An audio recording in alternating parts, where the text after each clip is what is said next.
لە ڕاستیە گەلی کورد لە مێژووی خۆیدا هەمیشە تێکۆشاوە لە بەرامبەر زوڵم مستەمەکان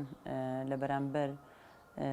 ئەو پێشێلکاریانەی دەرحەق بە مافی نەتەوە نیشتیمان خاک جوگرافیا ئازادیەکانی کە سنووردار کراوە یاخود قەدەغە کراوە تێکۆشانی کردەوە. توانم بڵێ مێژووی گەلی کورد لە هەموو بەشەکانی کوردستان پڕەتی لە بەرخۆدانی، پڕەتی لە قارەمانی، پڕەتی لە بەگژاچوونەوەی ستەم، بەگژاچوونەوەی دەسەڵاتداری، بەگژاچوونەوەی داگیرکاری ئەسەفێکی گەورەیە بۆ ئێمە، بۆ هەموو کوردێکی ئازادی خواز ئەوەیە کە ئەمڕۆ ئێمە لە هەرێمی کوردستانە ژیانەکەین، لە بەشێکی دیکەی کوردستان کە پێی ئەڵێن باشووری کوردستان ئێمە ژیانەکەین. ئێمە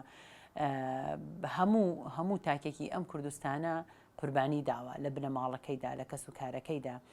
قوربانی گەورەی داوە لە پێناوی چیدا؟ لە پێناوی ئەوەی کە ئێمە ئازادیەک بەدەست بێنین، ئێمە ڕزگار بین لە دەستی ڕژێمی بەعسی داگیرکەری ڕابردوو بۆ ئەوەی کە وەکۆڵێ بە ئازادانە بە ناسنامەی خۆمانەوە کار و تێکۆشان بکەین، ممارەسەی تواناکانی خۆمان بکەین، ممارەسەی ئازادیەکانی خۆمان بکەین. بەڵام بەداخەوە لە دوای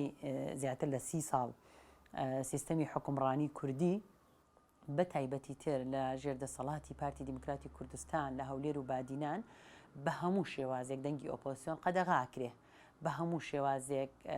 دەنگی ناڕازی کپەکرێ. یعنی تۆ ناکرێت تۆ جاری وایە لە دائیرەیەکای لە ماڵێکای دەنگێکی ناڕازی بوونی هەیە، ڕای جیاواز بوونی هەیە، ئەبێ ڕێزی لێ بگیرێ. ئەمەیە پرۆسەی دیموکراتی. بەڵام بەداخەوە لە سنووری ژێردەسەڵاتی پارتیدا ئینسان ئەتوانێت بڵێ سڕف سیاسەتێکی دیکتاتۆریانە بەڕێوە ئەچێ، سڕف سیاسەتی قڕکردن و کپکردن و بێدەنگکردن و ستەمکردن بەڕێوە ئەچێ. ئەمڕۆ ئینسان ئەتوانێت بڵێ هێزی ئۆپۆزیسیۆن، دەنگی ئۆپۆزیسیۆن بە هەموو شێوازێ قەدەغە کراوە لە هەولێر و بادینانە. لە ئەنجامی ئەمەیە خەڵکی خۆڕسکی جەماوەری دەنگی لێ بەرز بووەوە. ینی مامۆستایەک لەسەر مافەکانی خۆی ئەگەر زیندوو بێ ئەرکێتی کە بێتە جواب لەسەر مافەکانی خۆی، نمونەیەکی مامۆستا بەدەل بەرواری یان شێروان شێروانی یان ئەیاسکەرە وەکو ڕۆژنامەوانی ئازاد یان گەنجێکی وەکو ئومێد بەرۆشکی کە هەموو ژیانی قوربانی بووە لە پێناوی ئەوەی دەستکەوتی ئەم کوردستانە بەدەست بێ. بەڵام ئەبینی جارێکی تر چۆن باوکی قوربانی دەستی ئەم بنەماڵە بووە، ئەم دەسەڵاتە عەقڵیەت پیا و سالارە، عەقڵیەت دەسەڵاتدارە داگیرکار گرێدراوە بە داگیرکارەوە بووە کەس و کارەکەی ئێستا بۆ خۆشی جارێکی تر قوربانیە و حکم ئەدرێت لە ژێر دەسەڵاتی ئەم دەسەڵاتی بنەماڵی پارتی و بەرزانیدا. ئەوەی کە جێگەی داخە بەڕاستی ئەوەیە کە بە ناوی دەسەڵاتی کوردیەوە و بە ناوی یاساوە کێشەکە ئەوەیە ئەگەرنا هەر تیرۆریان کردنایە وەکو نمونونەکانی سەردەشت عوسمان و عەبدولستار تایر شەریف و وەکو نمونونەکانی کاوە گەرمیانی، وەکو نمونونەکانی سۆرانی مامە حەمە و وەکو هەموو ئەو نمونە پەڵەڕەشانی کە بە نێوچەوانی دەسەڵاتی کوردیەوە هەیە، هەروەکو ئەوان تیرۆریان کردنایە ڕەنگە باشتر بووە لەوەی کە گەل بێ ئومێد بێ، بێ هیوا بێ، بە باوەڕ بێ بە هەبوونی یاسا. چکە لێرە بانگەشە بە ناوی یاساوە ئەکرێەوە، بە ناوی یاساوە ئەوانە دادگایەکی کارتۆنی بنەماڵەیی دروست کراوە لەناو ئەم دادگایە گوایە دادگایی ئەکرێن کە ئەمە ڕسواکردنی خودی دادە، بێڕێزیە بەدات، سوکردنی دادە لە هەرێمی کوردستانە. ینی هیچ شکۆیەک بۆ داد و سیستەمی دادوەری لە هەرێمی کوردستانە بوونی نەماوە. ئەو دادەی ئەو دادگایەی ئەو دادوەرەی کە مامۆستا بەدەل لەسەر مافی موچەکەی سزا بدا و حکم بدا، ئەو دادگایی لەسەر ڕەخنەیەکی بچووکی سەر سۆشیال میدیا دەیان گەنجی وەکو ئومێد بەرۆشکی سزا بدا و زیندانی بکات و حکم بدا، بەڕاستی ئەمە ئەتکردنی دادگایە، ئەمە ئەتکردنی دادگایە لە هەرێمی کوردستانە بەڕێوە ئەچێ. بۆیە لە ئێستەیە بۆ ئەوەی کە دەنگی ئەو زیندانیانە زیاتر بگاتە دەرەوە، بەڕاستی ئەوان هەستاون چالاکیان ڕاگەیاندووە. ینی ئەوان هەتا لە دەرەوە بوون سنگی خۆیاندایە بەر تیری ئەو دەسەڵاتە و هەرێکیان بوون بە نوێنەری سەدان هەزار ئینسانی ناڕازی ئەم کۆمەڵگایە لە بادینانەوە هەتا گەرمیان. بۆیەش لە ئەنجامە ئەوان خۆیانیان کرد بە قوربانی و ئەمڕۆ بوون بە قوربانی ئێمە و هەموو ئینسانێکی ئازادی خواست، هەموو ئینسانێکی ناڕازی دژ بە ستەم و دژ بە داگیرکاری و دژ بە چەوسانەوە و دژ بە پێشێلکاری بۆیە سزا دراون. ئەمڕۆ جارێکی تر ئەوان لە زیندانیشەوە لە ناو چوار دیواریشەوە ئەوان بەرخۆدانێکی زۆر مەزن بەڕێوە ئەبن، مانیان گرتووە، زیاتر لە 82 زیندانی مانی گرتووە.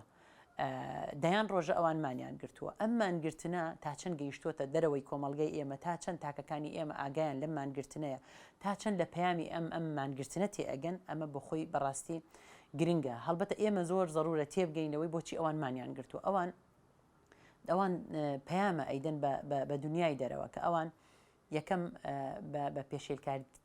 بە پێشێلکاری یاسایی ئەوان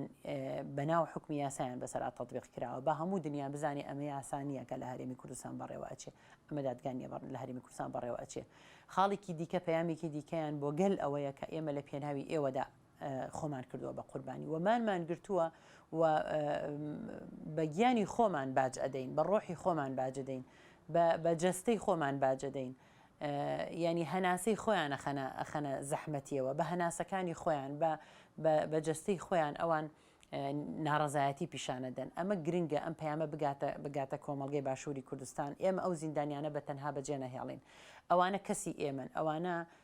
دڵسۆزی ئێمن ئەوانە فیداکاری ئێمن فیداکاری هەموو کۆمەڵگە بوون بۆیە کۆمەڵگەش دەبێ خاوەنداریەکی زۆر جدیتر لە ئەوان بکە ئەوەی کە تا ئێستا کراوە بەڕاستی کەمە ئێمە ئەتوانین بە هەمومانەوە بە هەموو ڕەنگەکانەوە هەموو ئەو حزبانەی کە ئەمڕۆ بانگەشەی گەورە گەورەیان هەڵگرتووە بۆ بانگەشەی هەڵبژاردن و پەیامی گەورە گەورەیان پێدش بەستەمونە عەدالەتی و گەندەڵی و پێشێلکاری یاسایی بە هەمومان پێکەوە وا بکەین فشار بخینە سەر پارتی نادیموکراتی کوردستان لەوەی کە پاشەکشە لەم بڕیارەی بکاوە لەوەی کە شکۆ بۆ دادگا ئەگەر لە سەتا یەک شکۆ بۆ دادگا بگەڕێنێتەوە چونکە ئێستا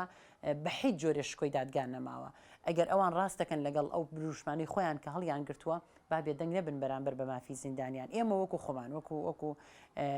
وەکو ژنێک وەکو حرەکەتەکەی من بزوتنەوەکەی من کە تەفگەری ئازادیە ئێمە ئامادەی ئەومانتیایە بە هەموو شێوازێ بە گیان و ڕۆحی خۆمان ڕوبەڕووی ئەو دەسەڵاتە ببینەوە خاوەنداری لە مافی ئەو زیندانیانە بکەین و لەکوێدا پێویست بێ ئێمە ئامادەین بەوەی کە وا بکەین کە هەم ژیانی چالاکوانانی دیکە لە هەولێر و بادینانە پارێزراو بێ هەم کار بکەین بۆ تێشکاندنی عقلێتی دەسەڵاتداری بنەماڵەی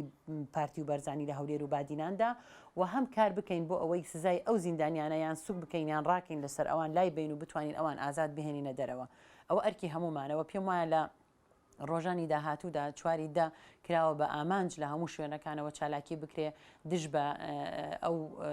پێشێلکاریە یاسایی و مافەی کە بەرامبەر بە زیندانیانی هەولێر و بادینان کراوە وەڵامدانەوەیەک بۆ مانگرتنی ئەوان بەدەمەوە هاتنی بانگەوازی ئەوان خاوەنداریکردنیەک لە ئەوان بڕیارە چالاکی لە هەموو شار و شارۆچکەکان بکرێت کە لە سۆشیال میدیاوە هەمووی بڵاو کراوەتەوە ئێمە لێرەوە بانگەوازیەکەین بۆ هەموو دۆست و لایەنگر و ئەندام و کەسەکانی کە نزیکن لە ئێمە و گوێ لە ئێماگرن بۆ هەموو هاوڵاتێکی ئەم هەرێمی کوردستانە مەرجنیە هەڵگری چ ئایدیایەکی چه حزبێکی پێویستە بە هەمومانەوە شەقامەکان بەهەژێنین لە ڕۆژی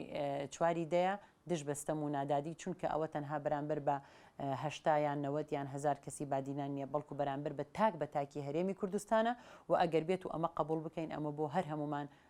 ڕۆژێکە و لە پێشە و ئەگەرێکی زۆر نزیکە کە ڕوبەڕووی هەموو تاکێکی ئەم کۆمەڵگایە ببێتەوە.